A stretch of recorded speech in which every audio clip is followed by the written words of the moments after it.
سیدنا امام محمد غزالی علیہ رحمت الباری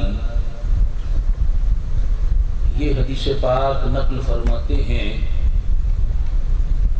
کہ رسول اللہ صلی اللہ تعالی علیہ وآلہ وسلم نے ارشاد فرمایا، اللہ تعالی نے ایک ایسا فرشتہ تخلیق فرمایا جس کا سر عرش سے لگا ہوا ہے،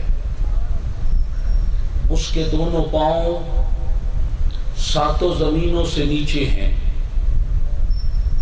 اس کا ایک بازو مشرق تک پھیلا ہوا ہے، دوسرا بازو مغرب تک پھیلا ہوا ہے، زمین پر آباد مخلوق کی تعداد کے برابر اس کے پر ہیں۔ ہمارے آقا و مولا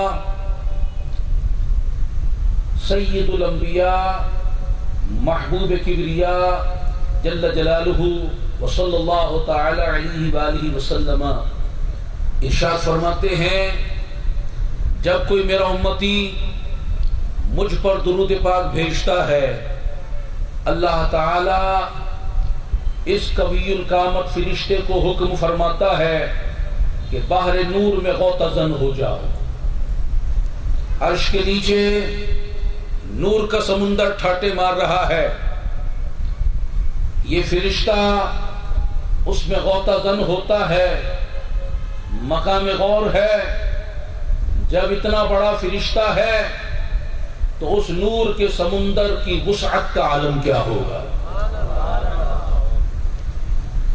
یہ فرشتہ اس نور کے سمندر میں غوطہ لگانے کے بعد باہر نکل کر اپنے پروں کو جھاڑتا ہے، پھڑپھڑاتا ہے، تو اس کے پروں سے نور کے قطرے جھڑتے ہیں۔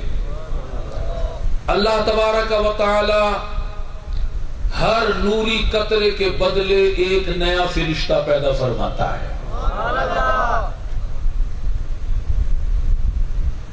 رسول اللہ صلی اللہ علیہ وسلم کے امتی نے ایک مرتبہ درود پاک بھیجا، اس کی برکت سے اللہ تعالی نے اربوں کھربوں فرشتے پیدا فرما دیے۔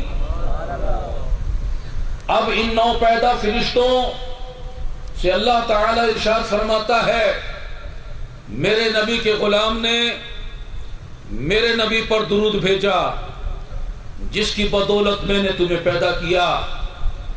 اب تا قیام قیامت تمہاری یہ ڈیوٹی ہے، اس درود پاک پڑھنے والے کے لیے بخشش کی دعائیں کرتے رہو۔